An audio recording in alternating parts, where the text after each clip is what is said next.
and welcome back to Friday Reads, where we help you find your next read. I'm Jill. And I'm Julie, and Jill and I are sitting right outside the library at the Risking Everything exhibit that we currently have on loan from the Wisconsin Historical Society.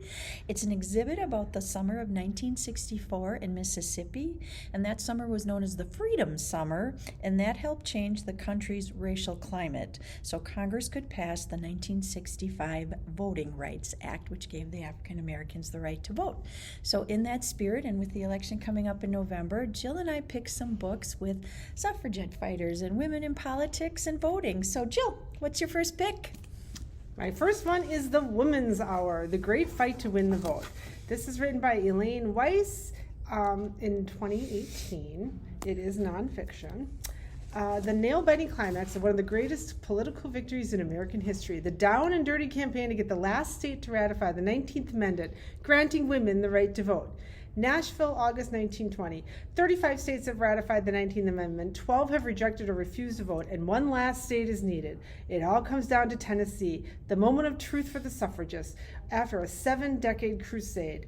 The opposing forces include politicians with careers at stake, liquor companies, railroad magnates, and a lot of racists who don't want black women voting. And then there are the antis, women who oppose their own enfranchisement, fearing suffrage will bring about moral collapse of the nation. They all converge into a boiling hot summer for a vicious face-off to replete with dirty tricks, betrayals, bribes, bigotry, Jack Daniels, and the Bible. It sounds like things nowadays. Yep. Following a handful of remarkable women who led their respective forces into battle, along with appearances by Woodrow Wilson, Warren Harding, Frederick Douglass, and Eleanor Roosevelt, The Woman's Hour is an inspiring story of activists winning their own freedom in one of the last campaigns forged in the shadow of the Civil War and the beginning of the great 20th century battles for civil rights. The Woman's Hour. My first pick, I did more fiction than Jill on this one, and my first pick is The Lake of Dreams by Kim Edwards. She's the author of The Memory Keeper's Daughter, as you can see across the front. Oh, yeah. This one was published in 2010. Lucy Jarrett is at a crossroads in her life, still haunted by her father's unresolved death a decade earlier. She returns to her hometown in upstate New York, the Lake of Dreams, and late one night she cracks the lock of a window seat and discovers a collection of objects. They appear to be idle curiosities, but soon Lucy realizes that she has stumbled across a dark secret from her family's past, one that will radically change her and the future of her family forever. As she explores these traces of her lineage, a new family narrative emerges, and it links her to a unique slice of the suffragette movement. And it yields insights that will free her to live her life to its fullest and deepest. So I thought this one as a fiction pick sounded kind of interesting. The Lake of Dreams by Kim Edwards. Memory Keeper's Daughter is like one of my favorite books. So. Yeah, she's a good author. She's a very good author. My next one, another nonfiction. I went totally nonfiction on this one. The Women's Suffrage Movement by Sally Rosher Wagner. This was published in 2019. An important anthology with foreword by Gloria Steinem. Comprised of historical texts spanning 2 centuries, the women's suffrage movement is a comprehensive and singular volume with a distinctive focus on incorporating race, class, gender, and illuminating minority voices. This one-of-a-kind intersectional anthology features the writings of the most well-known suffragists, including Elizabeth Cady Stanton and Susan B. Anthony, alongside accounts of those often overlooked because of their race, from Native American women to African American suffragists like Ida B. Wells and 3 Fortin sisters. At a time of enormous political and social upheaval, there could be no more important book than one that recognizes a group of exemplary women in their own words as they pave the way for future generations. The editor and introducer, Sally Wagner, is a preeminent scholar of the diverse backbone of the women's suffrage movement, the founding director of the Matilda Jocelyn Gage Foundation, and serves the New York State Women's Suffrage Commission. So, 2019. You can hear from the people that were there, this women's suffrage movement. My next pick comes from our graphic novel collection, and this is Amazon's Abolitionists and Activists by Nikki Kendall and A. D'Amico. This was published in 2019. It's a bold and gripping graphic history of the fight for women's rights. The ongoing struggle for women's rights has spanned human history, touched nearly every culture on earth, and encompassed a wide range of issues, such as the right to vote, work, get an education, own property, exercise bodily autonomy, and much more. This book is a fun and fascinating graphic novel style primer that covers the key figures and events that have advanced women's rights from antiquity to the modern era. In addition, this compelling book illuminates the stories of notable women throughout history, from queens and freedom fighters to warriors and spies, and the progressive movements led by women that have shaped history, including abolition, suffrage, labor, civil rights, LGBTQ liberation, reproductive rights, and more. Examining where we've been, where we are, and where we're going, this book is a great resource for people of all genders interested in the fight for a more liberated future. So, a graphic novel. Graphic novel. I feel publishers are putting out a lot of graphic They novels, and I are. like them because it really opens the door to a lot of people because I think that they're easier to read sometimes. Let's be honest. So this is another one that might be tough to read. She Votes, How U.S. Women Won Suffrage and What Happened Next. This was published by Bridget Quinn in August 2020. Again, another nonfiction. She Votes is the story of women who won suffrage and those who have continued to raise their voices for equality ever since. From the first female principal chief of the Cherokee Nation to the first woman to wear pants on the Senate floor, author Bridget Quinn shines a spotlight on women who broke down barriers. This deluxe book also honors the 100th anniversary of the 19th Amendment with illustrations by 100 women artists. She Votes is an account of the struggle for women's rights in the United States. It includes a dynamic woman from Elizabeth Cady Stanton to Audre Lorde. So, yeah, She Votes. Cool, and with illustrations by women. And Very with cool. Women artists. My third pick is also a fiction pick, and this comes from a popular author. This is Francine Rivers' The Lady's Mind, and this was published back in 2022. It's 1875. Catherine Walsh arrives in tiny Calvada, a mining town nestled in the Sierra Nevadas. Falling in love is the farthest thing from her mind. Banished from Boston by her wealthy stepfather, she has come to claim an inheritance from an uncle. Moved by the oppression of the local miners and their families, Catherine decides to relaunch her uncle's newspaper and then finds herself in the middle of a maelstrom, pitted against Calvada's most powerful men. But Catherine intends to continue to say and publish whatever she pleases, especially when she knows she's right. Matthias Beck, owner of a local saloon and hotel, has a special interest in the new lady in town. He instantly recognizes C.T. Walsh's same tenacity in the beautiful and outspoken redhead, and knows all too well how dangerous that family trait can be. While Catherine may be right about Calvada's problems, her righteousness could also get her killed. But when the handsome hotelier keeps finding himself on the same side of the issues as the opinionated Miss Walsh, Matthias's restless search for purpose becomes all about answering the call of his heart.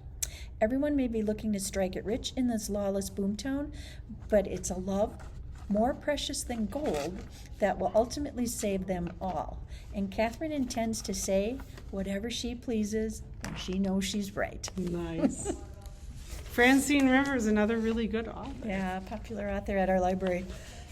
So this one's kind of different. This is by The Lonely Planet. It's called In Her Footsteps. Discover the lives and locations of trailblazing women who changed the course of history as you journey to the heart of women's activism, history, and creativity through the ages. From the temple of Queen Hatshepsut in Egypt to Empress Dowager Sixties, I'm murdering these names. Summer Palace in Beijing, to the homes and meeting sites of suffragette heroes like Sylvia Pankhurst and Elizabeth Cady Stanton, the creative workrooms of Frida Kahlo and Virginia Woolf, and the tennis courts where the Williams sisters first learned to play, we showcase female pioneers whose lives and actions continue to inspire today. So it's not just suffragists in this, it's a lot of women. In Her Footsteps is not only a celebration of incredible women, but travel guide to the places where they studied, lived, worked, reigned, and explored. We'll tell you where to find the secret feminist history of sites around the world. So Lonely Planet is, they publish like travel guides. So this has got like pictures and like information about where these people are from as well, which I think is super fun. That's so cool. You can actually When the women change the world. And where they are, so you can go look at them. My next pick, also fiction. This is Her Quiet Revolution by Marianne Monson. This was published in 2020. As a young girl traveling to Utah by wagon in 1861, Martha, or Maddie as she was called, was deeply influenced by the early struggles her family endured as frontier pioneers, including the premature deaths of her baby sister and her father. From those early experiences, she found her calling. Alleviating physical suffering and healing became her goals, and Maddie worked with astounding dedication and resolve to achieve those goals. She began teaching school at age 14 and worked as a typesetter for the influential Women's Exponent newspaper to pay for college, where she graduated with a degree in chemistry. In 1880, Maddie stepped into the lecture hall of the University of Michigan Medical School, the only woman in the class and one of a handful of women to attend the school in its history. The room erupted at her entrance. Laughter, scoffing, voices calling out, and more than one person muttering about the hen medic. Many male professors, thinking it indelicate, refused to discuss anatomy if women students were in the room, and they were often forced to observe from an annex area outside the regular classroom. Resolved and single-minded, Maddie graduated from med school at the age of 23, the only female in her class. As a doctor, she returned to Frontier, Utah, set up a medical practice, and established classes for midwives where she lectured on obstetrics. As a suffragette, she was outspoken at the Columbia Exposition of Chicago, where she delivered a rousing speech on behalf of women's rights. She married in secrecy at the age of 27 and later lived in exile for 2 years because her husband practiced plural marriage, which was illegal, and she didn't want to testify against him.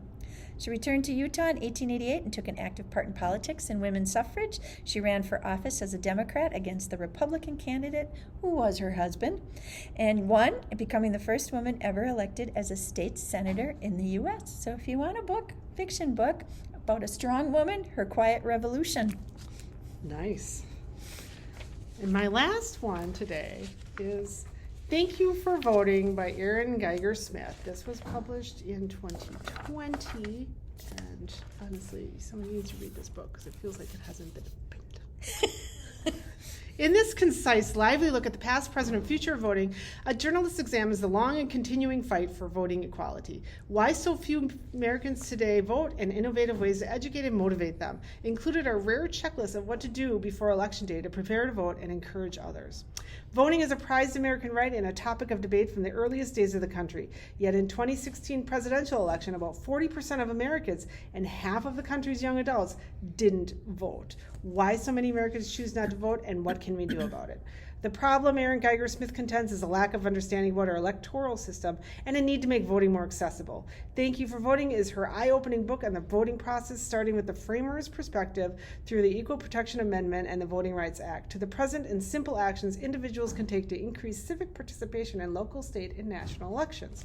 Geiger Smith expands our knowledge about democracy, including women's long fight to win the vote, attempts to suppress newly enfranchised voters' impact, state prohibitions against felons voting, charges of voter fraud and voter suppression, and other vital issues. In this conversational tone, she explains topics that can confuse even the most informed voters: polling, news literacy, gerrymandering, and electoral college. She also explores how age, race, and socioeconomic factors influence turnout.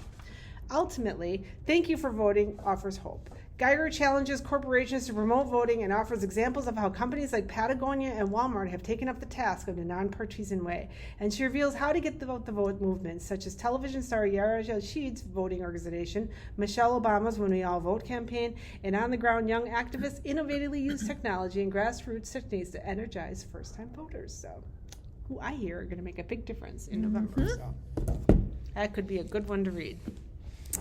My last one is a short story collection. This is Stories from Suffragette City, and it has an introduction by Kristen Hanna. It's a collection of short stories from the leading voices in historical fiction, and they all take place on a single day. The day 1 million women marched for the right to vote in New York City in 1915. A day filled with 1 million different stories and 1 million different voices longing to be heard. Taken together, these stories from different writers at the top of their best-selling game become a chorus, stitching together a portrait of a country looking for a fight and echoing into a resounding force strong enough to break even the most stubborn of glass ceilings.